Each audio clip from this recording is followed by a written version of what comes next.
Hello, and welcome to Keep the Channel Open, a podcast featuring conversations about art, literature, and creativity. My name is Mike Sakasagawa, and this is episode 107. Today's guest is Julian K. Jarboe.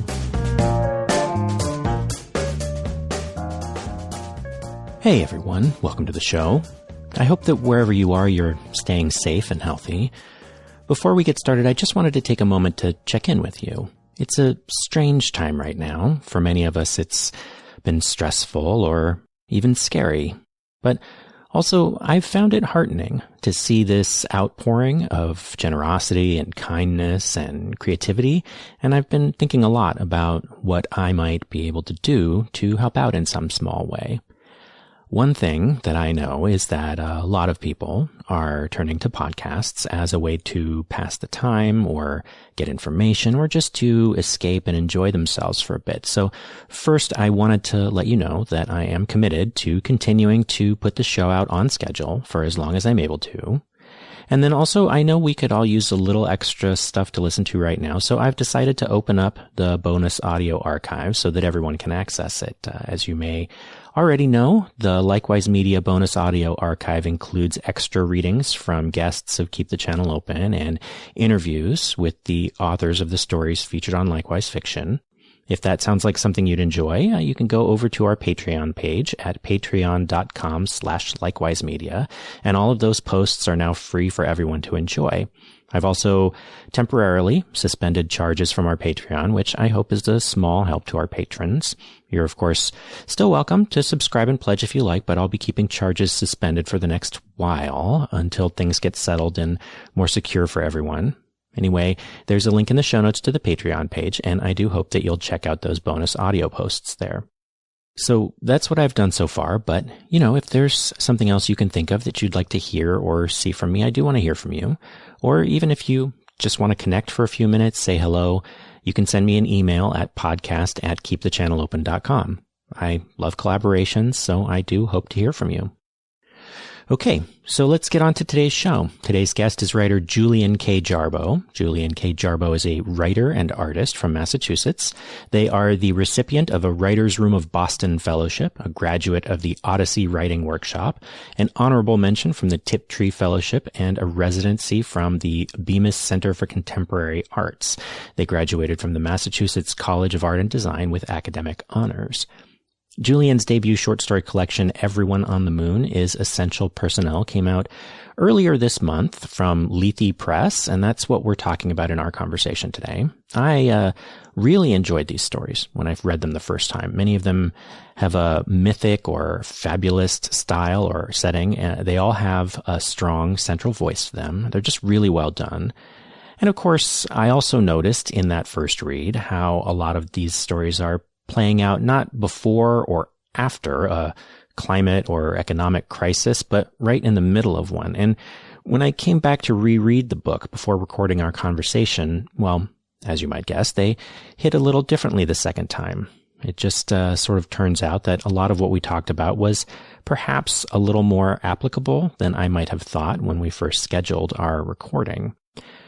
Which, that brings me to something I wanted to mention. We recorded this conversation on March 13th, so a bit over a week and a half ago if you're listening to this when it releases on March 25th. That seems like kind of a long time ago now, and things have changed a lot in the U.S. since then. In the beginning of the second segment, we talked about some things related to the pandemic, especially about food and stockpiling. But at that point, even though the panic buying and hoarding had already started, we still weren't seeing a lot of official response or things like stay-at-home orders yet. That's to say, if it seems like we're a little naive, perhaps, I can say for myself at least that I was. And I thought about cutting that part of the conversation out, but we also touched on some things related to inequality and community that still seem important and relevant to me. So ultimately, I decided to leave it in. As always, if you have any thoughts or responses to any part of our conversation, I'd love to hear from you, and you can email me at podcast@keepthechanneleopen.com. Okay, let's get started. Here's my conversation with Julian K. Jarboe.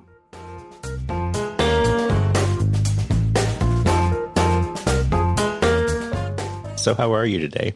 Boy, oh boy. I am in some ways relieved. It took about a week later than it should have for the place that I work to decide to let people go remote. And that's finally been decided. So in some ways, I'm feeling a great personal sense of relief. I'm having mixed feelings today. I think a lot of us are. Yeah, if I can be selfish for 10 seconds, my book came out March 1st.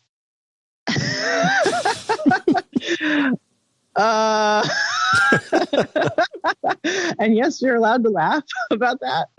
Yeah. And I just, the deepest comedy of all is that when I was deciding on a publication date with my publisher and with, a plan with my publicist, we were really emphatically trying to avoid fall of 2020 because I really wanted to avoid election season. To have a debut collection of science fiction short stories come out. I was just like, no, let's like dodge the fall. Because if it was like a topical nonfiction book, maybe, but it just, and so I was at some point trying to plan around the world. And of course, that's impossible. Yeah. And so I'm appreciating the comedy of it. I understand it's like a grain of sand in a much bigger context, but I have some feelings about it.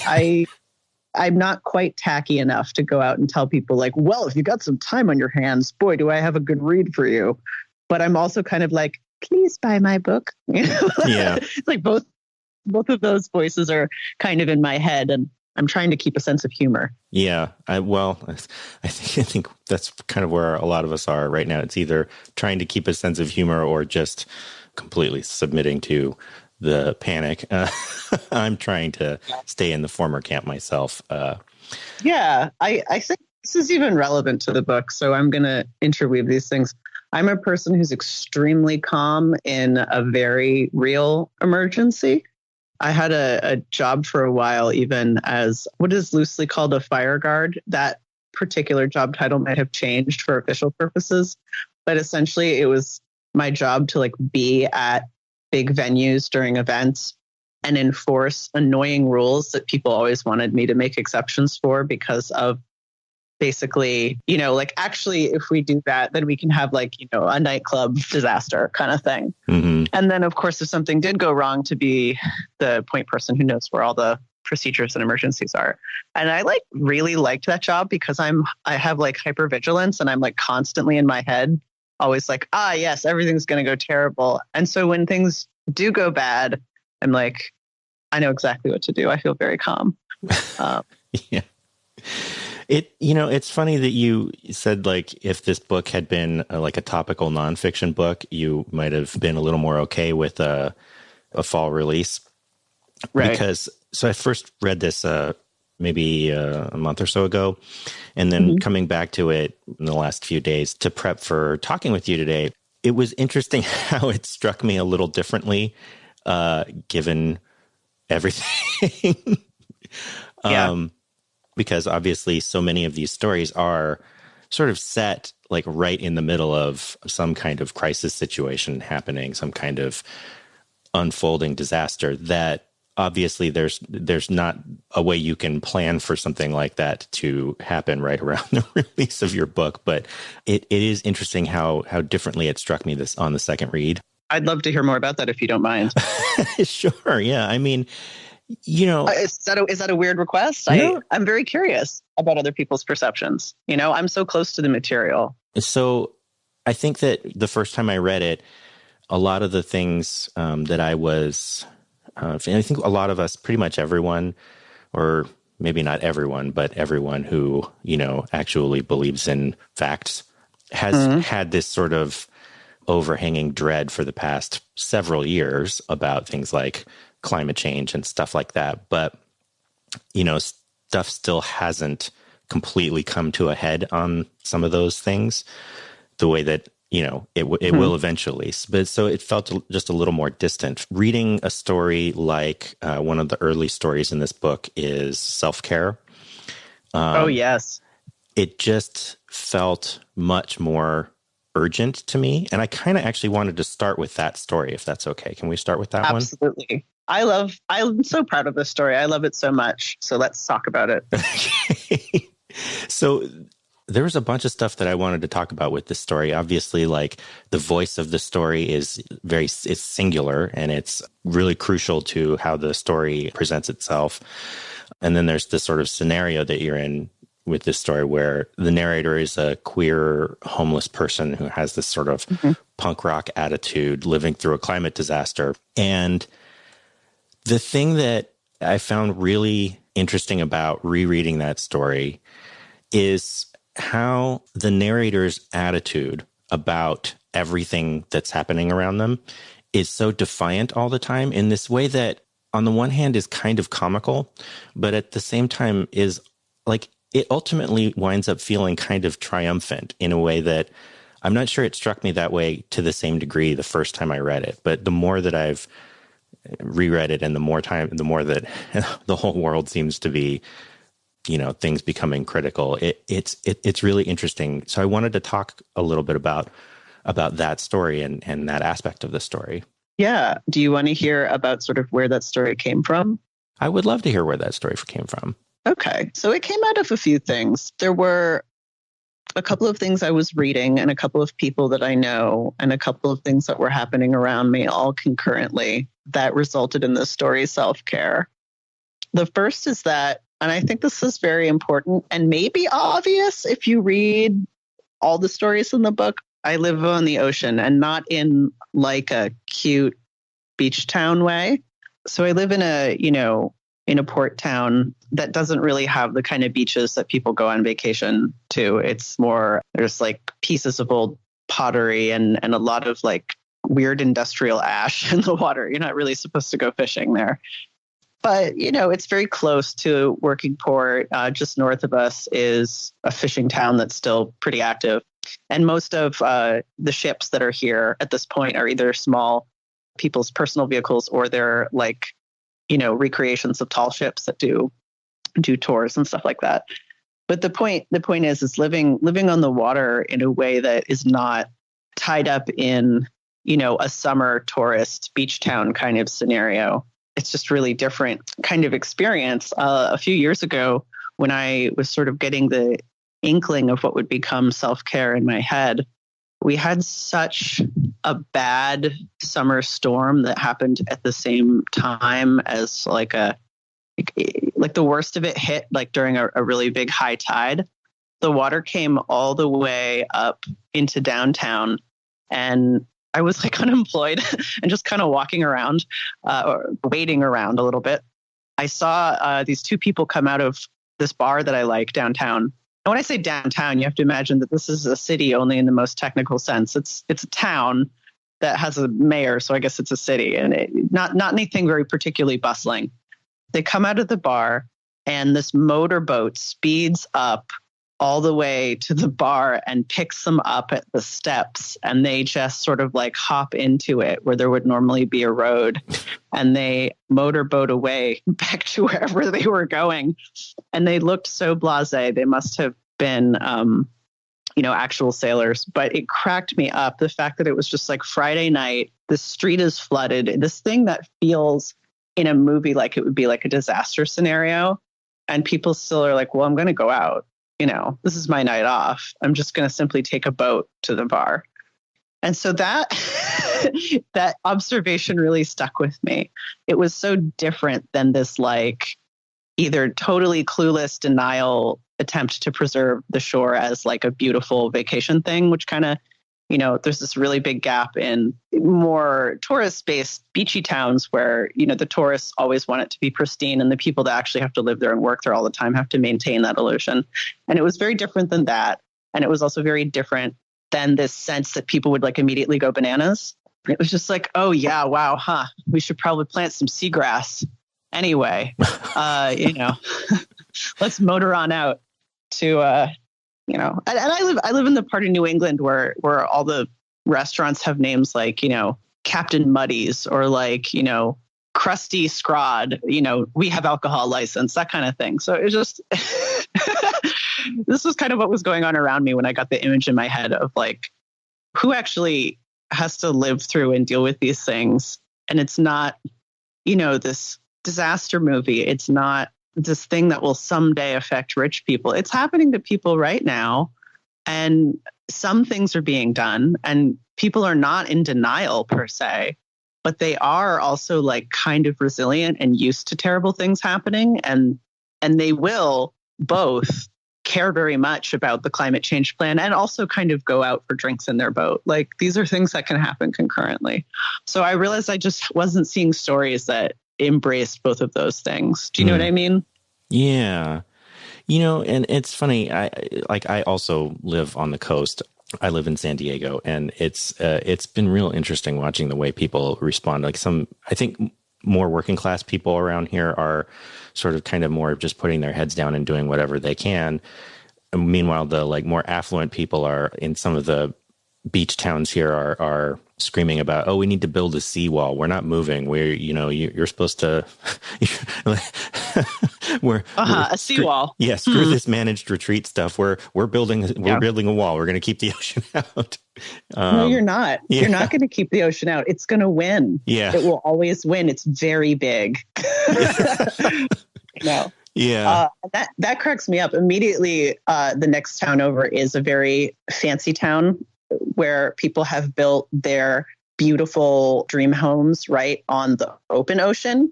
And they look great in real estate photos. And those concrete walls that are 300 feet from their living room picture window are falling into the sea every single year. And they pour all this money and all this concern into like building that seawall back up. And it's like, honey, we've had to move some like historic lighthouses on Cape Cod. Like, we've had to pick them up and drag them back. Like, the sea's going to win. You can't build a wall around your problems like that. That's the goofiest thing. Yeah. You know, it's funny. This story, right? Self-care. Yeah. The thing that is the most striking about it immediately to me anyway is the voice, right? Mm-hmm. And you have this character who is so like kind of sarcastic. And the thing that I was thinking the most about when I reread it last night was how the end of the story is literally the narrator shouting, "Suck my fuck." Yeah. kind of at this other character, but also kind of just like at the world. Yes. You know, so the other character in this scene, and sort of the other major character, is this Father Gasprin character, who is the sort of person who runs the shelter where the narrator has been staying. And the interaction that they have right at the end is, you know, he's again trying to say, let's redirect that rage. And the narrator says, no, I get to keep my rage. There is this way that, on the one hand, like shouting "suck my fuck" at a giant storm is like, it's not like a thing that's going to do anything, right? Like, it's not really like there's a certain impotence to it, I guess. But also in the moment of this story, there is sort of this triumph to it. It's kind of both. And there's a way in which the other character, Father Gasprin's like, let's redirect this rage, feels, on the one hand, like there's an impulse, I think, to do that in the world, right? To like, let's try and build something. Let's try and like make solutions or whatever. That feels kind of floppy, you know? It does. I was really feeling a lot of this story when I reread it last night. And I thought that was really interesting. Thank you. Importantly, this sort of church that's running this shelter and also has this kind of like mandatory support group where if you stay in this shelter, you have to like go to support group. A lot of these organizations that exist in the fiction in this story, but also real life too, you know, their intentions are good. They're like, let's get people who are hurting and needy together and give people like more productive personal and social tools, right? But there's always this missing step where it's like, it's kind of implying ultimately that if people were just like more polite and genteel, that like that alone would fix all the things in their life. And that when their pain and when their powerlessness is never addressed, and it's just about like, here, we're going to give you what you need, but we're also kind of going to tell you to shut up. Yeah. It can really backfire and complicate. And I think a lot of people who have been in and out of, let's say, the system, stated broadly, who are difficult clients, or who are difficult patients, or who are, you know, repeat offenders of some way or another, are people, you know, for whom it's like this message no matter what you tell them about support and resources, they do keep getting the message that it's about personal failure and responsibility. And somewhere along the way, somebody just like wasn't really listening to them and they want to scream. They got something to say. It's why sometimes people go into public bathrooms and trash them.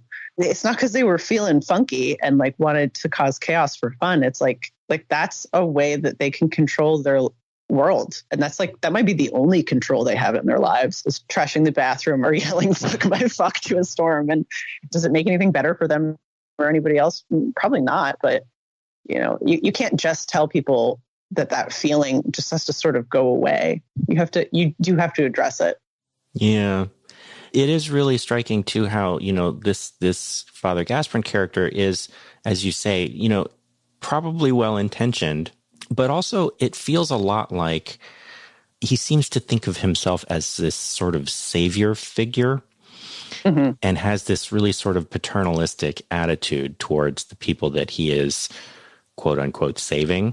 And the fact that saving is ultimately rejected by the narrator of the story, I don't know. I feel like it's really speaking to this thing that you're saying, that about people who don't have control over their lives. They might make decisions that ultimately aren't, quote unquote, productive or necessarily even helping themselves. But if you could take the time to see things from their perspective, it does actually make complete sense. I think that is another thing that I was thinking a lot about as I was reading this collection is, how much of the, like, I don't know, what your life is like, but like for me, a lot of people that I know now over the past few years have gotten more involved in political activism. I have done a lot of that myself over the past 4 years.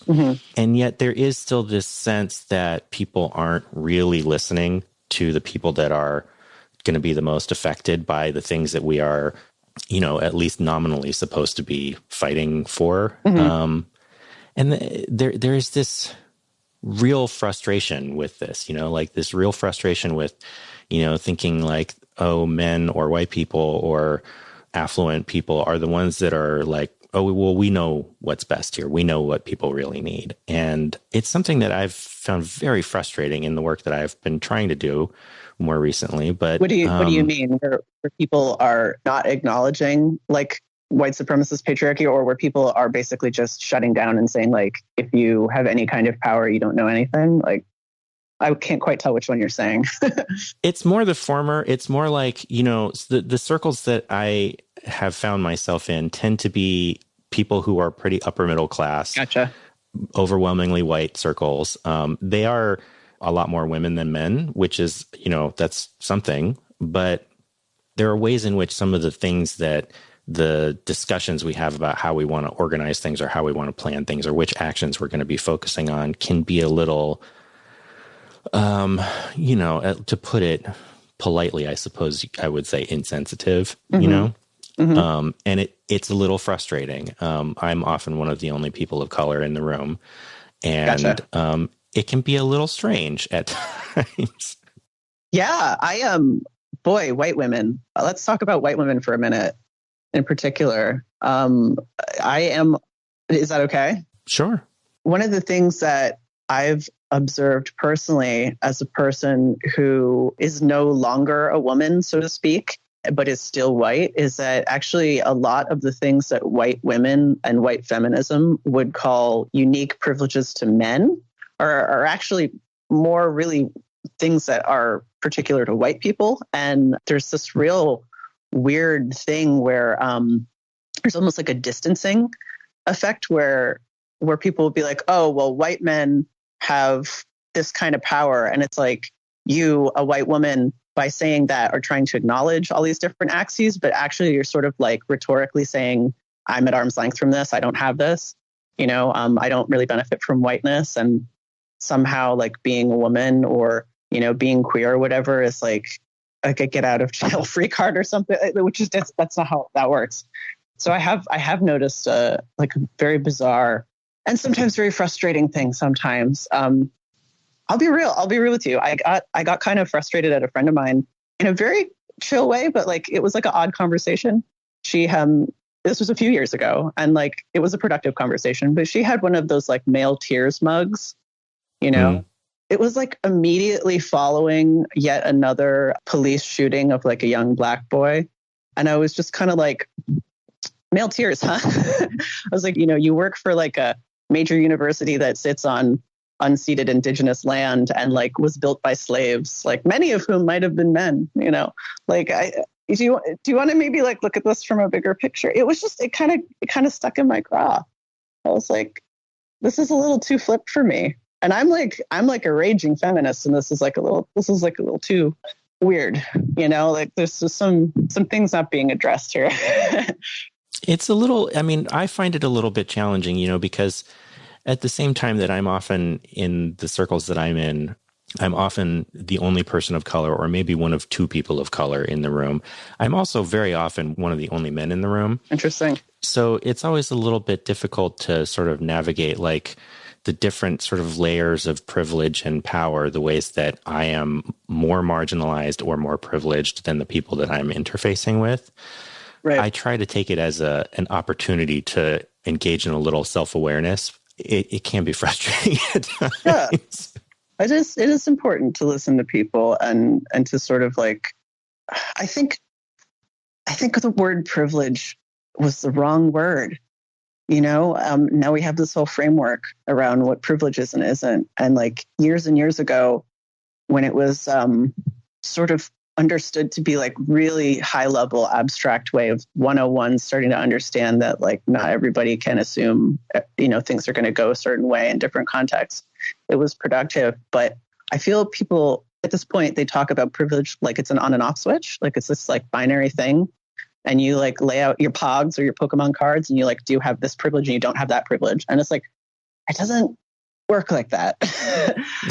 And it makes that conversation really frustrating, I think, a lot of times, because as soon as you get to 201, so to speak, it will fall apart across particularities, you know? It's really, really hard to talk about, you know, for example, let's say like domestic abuse among queer people, right?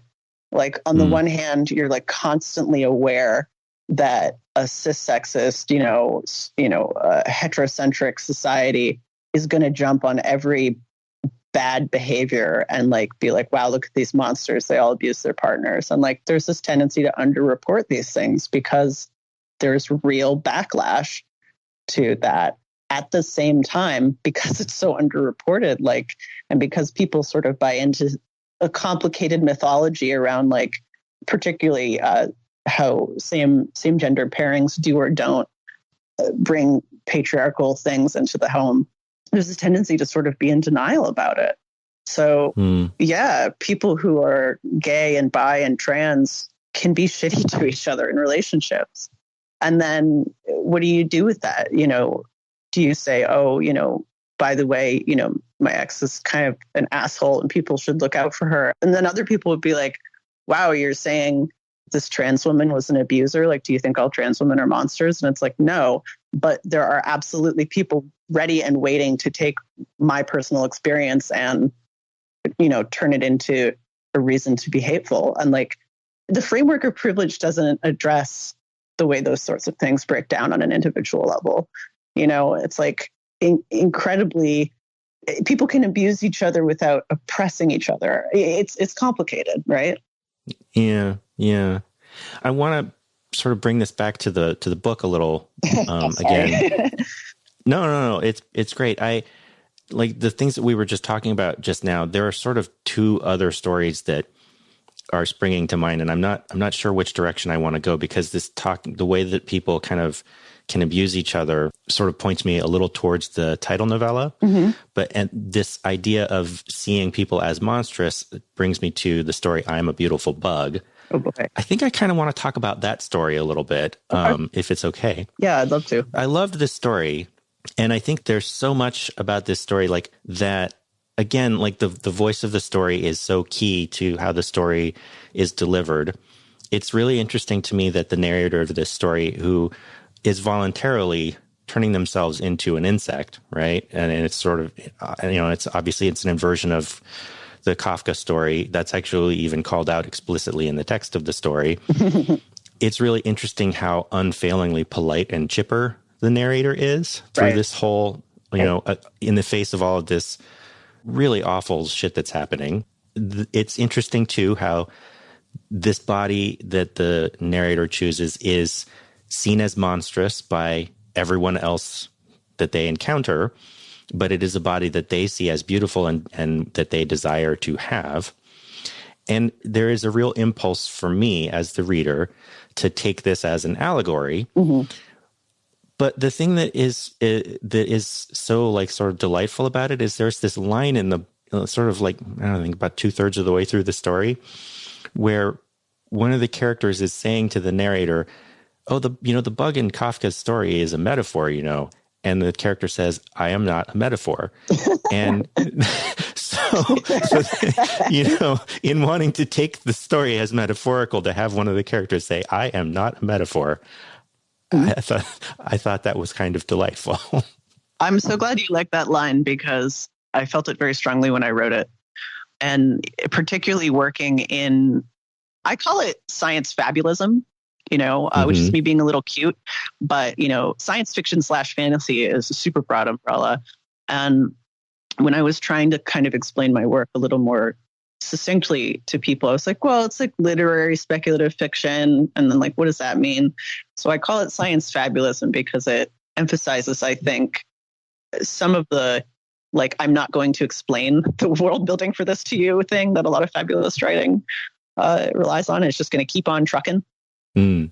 But one of the things that I like about, speculative genres is their ability to extend point of view, and the way that is sort of making the non-mimetic world into fact allows you to do more than use metaphors and allegories. You can just be like, no, they're literally a bug.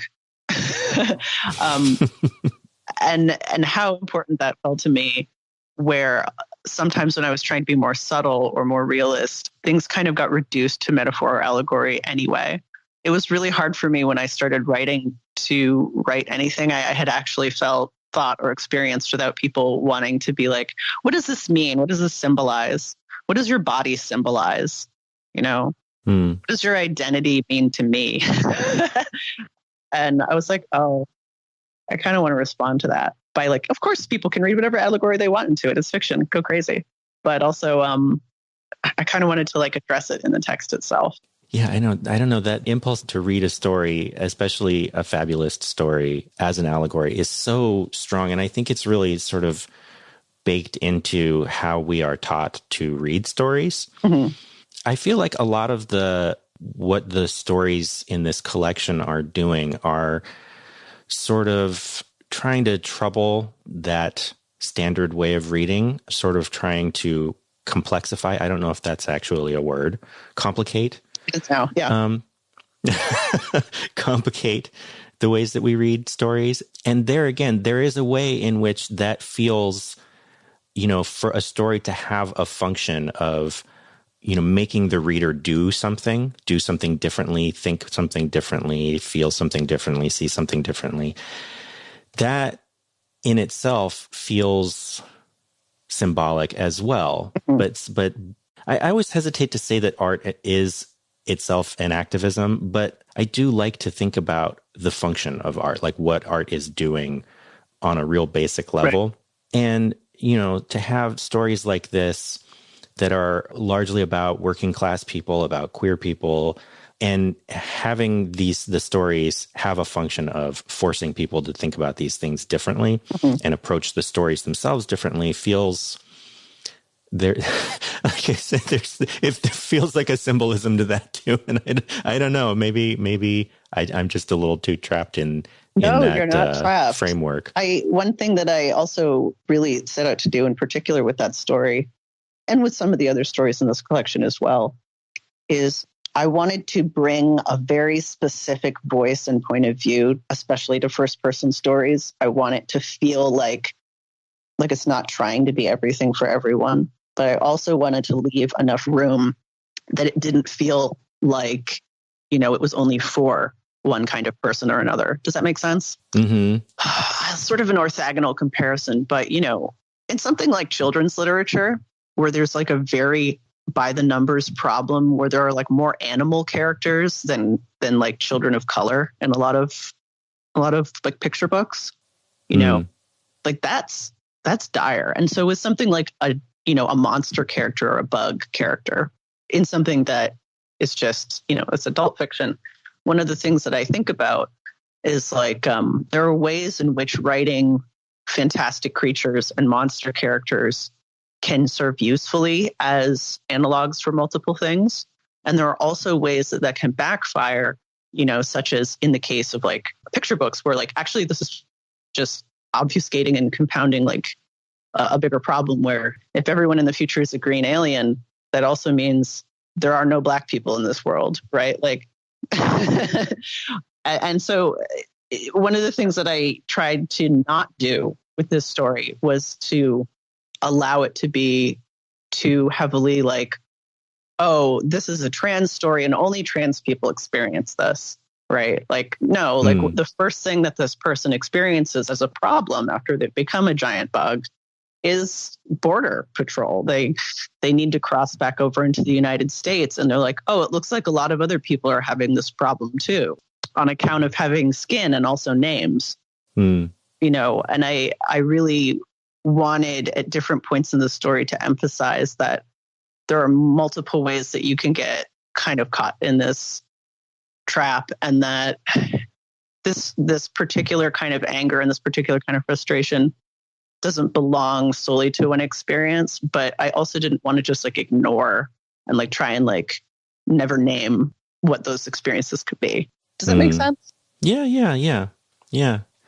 There's a way in this story, in self-care, in a lot of these stories, I feel like the collection as a whole has this, there's an interesting sort of, I kind of think the word empathy gets a little overused sometimes when we talk about fiction, especially fiction or art that's made by artists from marginalized communities. I agree completely with you on that. Yes. I have a whole can of worms about empathy, but please continue. Well, so I was thinking a little bit about the last item in the collection is a poem, which is, so it's entitled "The Thing in Us We Fear Just Wants Our Love." And I'm always kind of interested in what people choose to put first and last when they have a collection, whether it's prose or poetry or whatever. And having this poem sort of wrap up the collection. And it's a poem that seems to sort of be about a certain kind of self-acceptance, but it has a bit of a different flavor that I wasn't completely able to get my arms around than other poems I've read that have been about self-acceptance. And I was kind of wondering if we could talk about that a little bit and why you wanted to close the collection with this poem. Yeah, this poem was first published in a fantasy publication and in a special edition of a fantasy publication that was called Disabled People Destroy Fantasy. And so the title of that special issue was Cheeky, and it was, part of a larger series of things that are happening in the genre world that respond to cranky people who think that if any marginalized person is centered in a story, that this is somehow ruining the jetpacks and dragons for everybody. So there've been a number of things like that over the years. There've been like, women destroy science fiction and, queer people destroy fantasy and all these other different things. So this one was in Disabled People Destroy Fantasy, and it is framed as like a werewolf poem in that context. And there's just enough in there where you can be like, oh yeah, werewolves. But I pretty much don't write about werewolves or don't think about werewolves most of the time. And I was kind of self-aware of werewolf as like a thing that people are oversaturated on, kind of a cliche. Certainly it's a cliche as so far as trans men, right? So I'm very like self-aware as like a trans masculine fantasy writer, like, oh, the werewolf is like the lowest hanging fruit. It's almost embarrassing to admit you're kind of into them and like all this other stuff, right? And I'm not really a werewolf person myself. And what I realized kind of about how to approach this poem when I was working on it and revising it was that specifically because it was like the overdone embarrassing thing that we were supposed to avoid and was like too similar and too close that self-consciousness was exactly why I should write it with those motifs, right? I was like, right, like what am I afraid of here? Am I afraid of being cheesy? Am I afraid of being a cliche? I'm never afraid to be a person who's actually different or who has a dissenting opinion, but am I sometimes afraid of being a person who's kind of like blah? Am I afraid of myself when I'm mediocre? Am I afraid of myself when I'm sentimental? Am I afraid of the parts of myself that are just like unremarkable and aren't interesting, marketable, marginal perspectives, but are just like, I'm just some guy? And I think I brought that kind of like self-criticism into this poem as well, which was kind of about like being like, yeah, you know, what happens when you do all this work against the stigma of the ways in which you're different and the ways in which you've been marginalized? And what happens when you wake up in the morning and you're just someone? Can you still love yourself? You know? It does sort of strike me that wrapping up this collection with a poem about loving the maybe more mundane or softer parts of oneself is, I don't know, I feel like there's a statement to that. So many of the stories in this collection are about a kind of, well, I mean, I'll use the word resistance, even though I think that also is a bit of a cliche and it's a bit overused. But I mean, there is an aspect, I think, to a lot of the stories in this collection of that have, you know, for lack of a better word, that sort of resistance kind of motif, I guess. But Right. But wrapping it all up with a poem about self-love, it feels very, I don't know, there's this certain kind of radicalness to it that I feel like, and it worked for me in a way that I find myself not completely able to articulate. You know what I mean? That means a ton to hear and is a huge compliment for what it's worth. So thank you. Something's been knocking around in my head. I studied at a place called Mass Art, which is I think still the only public art college in the country. And it was a weird place. And when I was there, an artist and educator named Steve Locke, he's a painter and a artist in other media too, but he taught like art education and things like that. I was lucky enough to have a class with him while he was still there. And he is a very outspoken gay Black man, among other things. And he sometimes would say in class, he said, oh, freedom, equality is the freedom to be mediocre. You know, if I'm equal, then I can just be like, whatever. I can be mediocre and it doesn't reflect on the entire group that I belong to. And for me, who at the time was like 20, you know, this was like a galaxy brain sort of thought. But it's the way he said it and the way he said it. So this was not like a question. This was not like a conversation opener. He was just like, no, like if somebody actually has equality, then they can just be blah. You know, they can be mediocre as well. And that was the end of that lesson. And then we moved on. It's just that really stuck with me. And so I think some of that bubbled up while we were talking too. Yeah.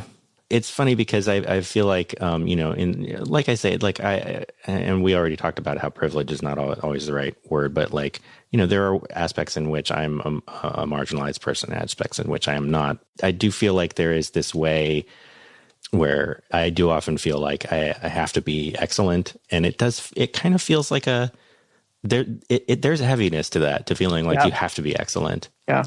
So yeah. I would love to keep talking about it, but I think we need to take a little break and do the second segment. Sure, of course.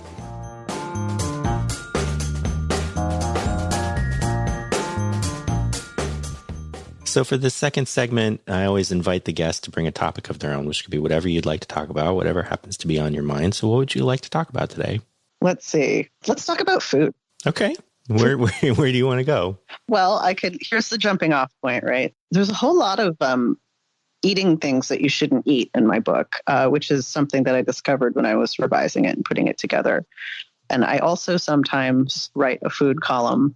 It's very intermittent, but I just really like talking about food and eating, and everybody's got to do it. And it's very personal and very social at the same time. And we could talk about, have you stocked up on anything? Have you given in to the impetus to stockpile? Like what's in your pantry right now?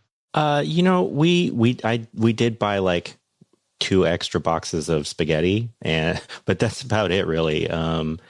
Being Asian, we always have a big bag of rice, and it just so happened that we were running low on rice, so we bought another big bag of rice. But that's, we haven't really been fortifying to like shelter in place with this whole thing. I mean, at this point, not even like we could if we wanted to, because a lot of the stores are fairly empty at this point. Mm-hmm. Actually, just this morning, my wife went out to go see if she could find another bag of rice somewhere. And as it turns out, there is rice available at the Asian market, but you are limited to 1 bag each, which, perfectly sensible.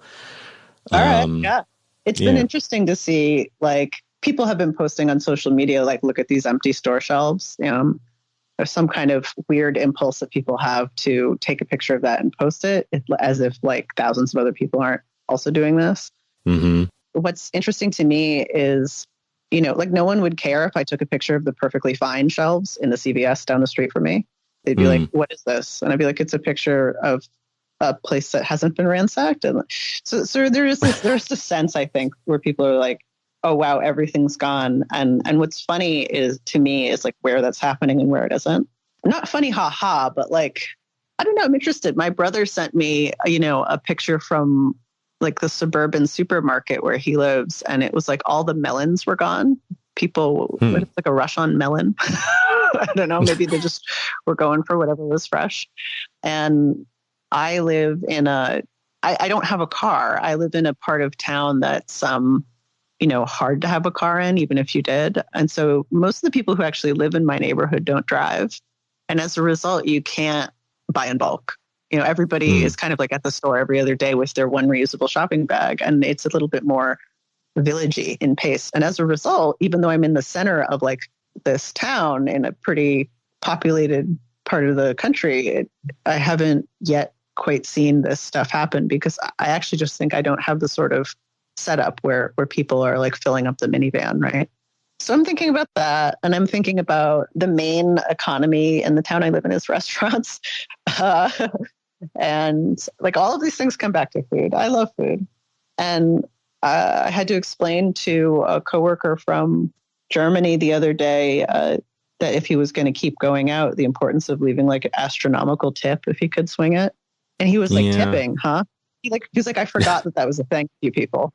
And I was like, yeah, those people are making like $2 an hour. And he was like, that doesn't make any sense. And I was like, I know. And then he was like, what happens if they get sick? And I was like, I also want to know that. So it's just all of this sort of stuff has got me thinking about the bigger social issues. But, if you just have like a favorite dish you've been cooking, I also want to hear about that too. Well, the trouble for me when it comes to cooking favorites is that I have 3 children, and my oldest is 11, and he is getting a little more willing to be adventurous with his eating. He's still a little reluctant to try some stuff depending on what it looks like. But my youngest is only 5, and she's she's also like very opinionated, which I love. It's great. I'm hopeful that will serve her well when she gets older. But, when it comes to cooking interesting food, it can be a little bit of a challenge for us. So what's like the grossest thing that your kids demand? Because sometimes kid flavors are just like their own universe. And like kids will be like, I want to pair these 2 things. And the adults are like, well, I guess you're eating dinner, but also, oh my God, gross. What are the grossest things that they request? Like, do they put, mayonnaise on, everything? Like, what's their? You don't have to tell me too much about your children, but I do want to hear about the gross food. These days they don't really. I remember my son when he was like 2 years old would just like dip things in anything that was around, and he didn't really care about what he was dipping into what. So like we have this story that we all giggle about him dipping a cupcake into mayonnaise at one point, and he ate it. So it was like, but no, that's perfect. I love that. Yeah, he's outgrown that. So, which I don't know if that's good or bad or neither, but it does make for a fun little conversation around the dinner table. Yeah. When I was 4 years old, the tastiest thing I could think of was a sandwich made with peanut butter and Miracle Whip. Oh. And which at the time I thought Miracle Whip was mayonnaise. I was 4, whatever. But the key difference being that Miracle Whip has like a lot more vinegar in it or something like that. We called them peanut butter and mayonnaise sandwiches, and I demanded them when I was 4 and 5. And I'm thinking about it now, and I'm like, what the fuck? What's that? I do think it's interesting, like how children, aren't necessarily burdened by the same sort of societal expectations when it comes to things like that. I mean, and food is such a weird thing because it is like a necessity for life, but it is also such a site for so many cultural things. It's a site of pleasure, of just like pure, sensory pleasure, but it's also, a way that we interface with memory and with culture and all of those other things. I find sometimes it's a little bit challenging for me with my kids, like myself, I'm mixed race, but mostly Japanese by descent. But my Japanese family has been in the United States for many generations. I'm 5th generation on my dad's side. Okay. So I'm pretty far removed from Japan. And my wife is white, so my kids are a little less than half Japanese. And, raising them in San Diego, we do live in an Asian neighborhood, but it's not a Japanese neighborhood. Mm-hmm. So there are things that I ate when I was a kid that I just like ate without even thinking about it that I really love now that they sort of turn their nose up at. But then, and that was a little difficult for me at times, but then there are also some foods that they have embraced, and especially my older kids. And it's been this sort of bonding experience with them, which I find really interesting as well. It's such a weird thing how much freight gets pulled along by something as simple as food, Absolutely. And there's that thing where you have to grow up with it or it's never going to stick, especially for some foods. And maybe that's not universally true. I'm being a little flip, but like, I know that when I got married, my husband has kind of like a little goblin grin that he gets on his face every time the gefilte fish goes out, because he's like, you just had to grow up with it. I smother it in horseradish and I try, and then my head turns to my husband and I'm like, what? And he's just like, you just don't get it. You never get gefilte fish. And I'm like, I don't think I ever will. Didn't grow up with it. Yeah.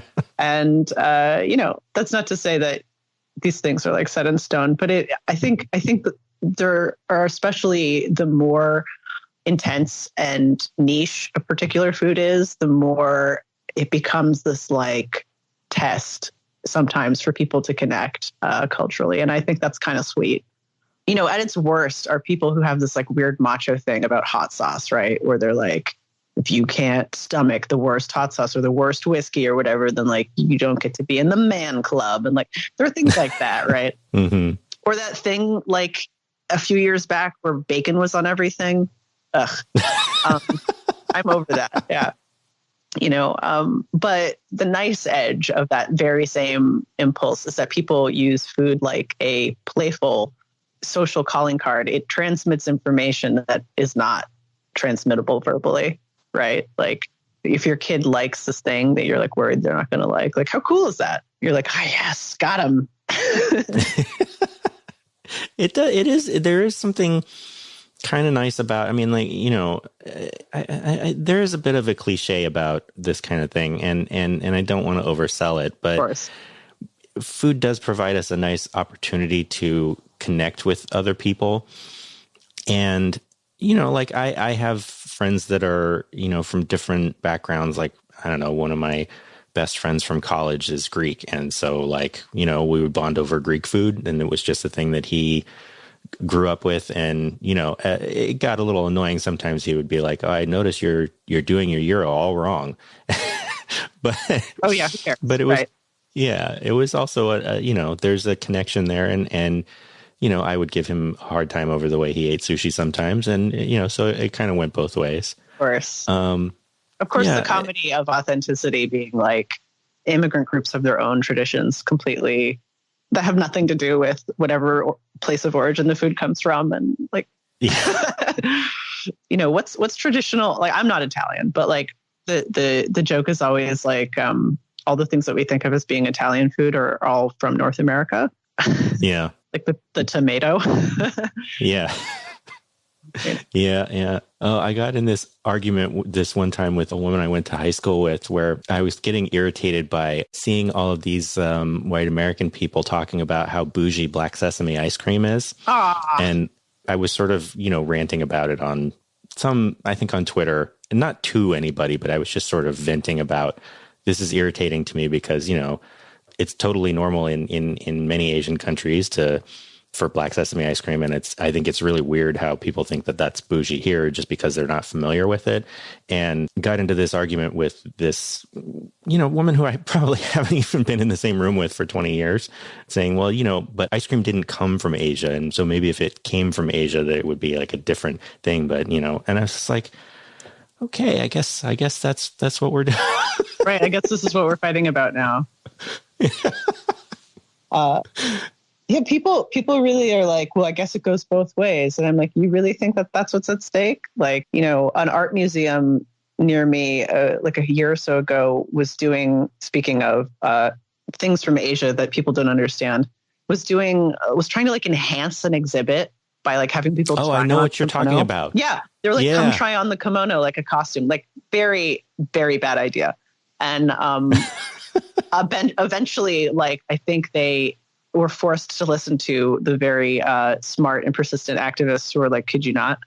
And what's so funny to me is people are always like, well, people in Japan wear blue jeans. It's like, oh, sorry, this is exactly the same.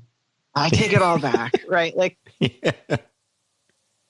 Oh my goodness. But yeah, I'm enjoying talking about food, and I like the way that it brings out these conversations, even when it's like, oh, we really haven't gotten to 101 yet. You really don't understand. We're not having the same conversation, right? You and this person who's like, but ice cream's not from Japan. Like, oh, okay. Or like Asia more broadly, but Yeah. It's I don't know. What are you going to do? I just kind of said, okay, there you go. Okay. Yeah. Sometimes that's all you can do. There's one question that I like to wrap up with. Sure. And that is, if there is a piece of art or literature or creativity in some form that you've experienced recently that meant something to you. Oh, let me think. Yeah. I saw Parasite in theaters. Okay. That rocked my socks off. What a good movie. Not at all unpopular opinion, seeing as it like cleaned up at all these awards things. But that was the last time I went to the movies, and it was like, God, it was like breathing for the first time. I was like, thank you. It was funny and it was messed up. And most of the time when I go to see movies that everybody's talking about, I just feel like alienated and confused. I tried watching one of those Marvel movies and I was like, what is happening? And why do we care about these people at all? But Parasite ruled. I was like, oh, movies are good again. Okay, good. So that was so refreshing. And I think, to bring it back to me, it did touch on a lot of the same things that my own work does. Obviously not in the same ways, but thinking a lot about like what's at stake when we're talking about have and have not, It's one thing to be like, some people are more fortunate than others. Like, that's a very nice abstract way of putting it. But like, actually, how does this play out? Yeah. One of the things that I think is so interesting about watching people's reactions to that movie are that, like, I've seen a number of people who watch that movie and then be like, I really don't get why people love this movie so much. And I kind of a little bit feel like that's telling on yourself. They are telling on themselves. Yeah.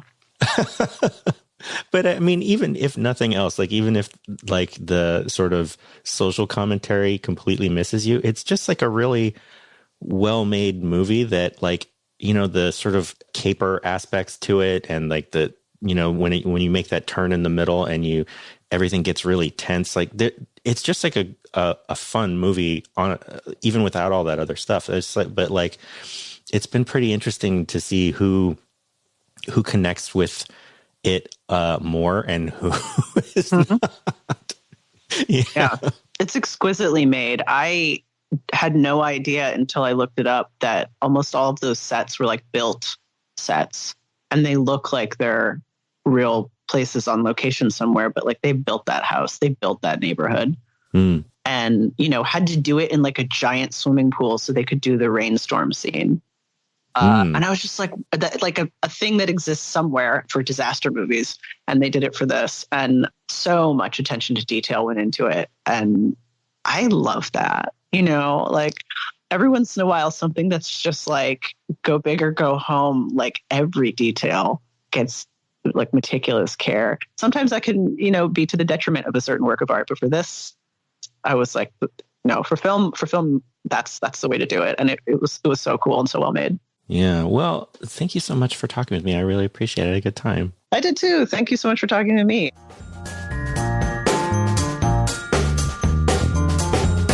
Okay, as I mentioned at the top of the show, Julian's book, Everyone on the Moon is Essential Personnel, is available from Lethe Press, and there's a link in the show notes to where you can order it directly from the publisher. Alternatively, this is a particularly important time to support your local independent bookstore, so I do encourage you to order it from a store in your area. You can look up indie bookstores near you at indiebound.org. That's INDIEBOUND.org.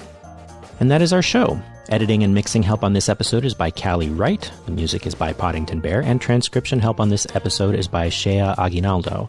You can find all of the show's social media information, transcripts, email newsletter, and show notes at keepthechannelopen.com. Coming up next week on Likewise Fiction is our season finale, one of my favorite stories of the past few years, Seasons of Glass and Iron by Amal El Mukhtar. That will air on March 30th, and you can find that at likewisefiction.com or wherever you get your podcasts. Keep the Channel Open will be back on April 8th, so do be sure to come back for that. And until then, remember, keep the channel open.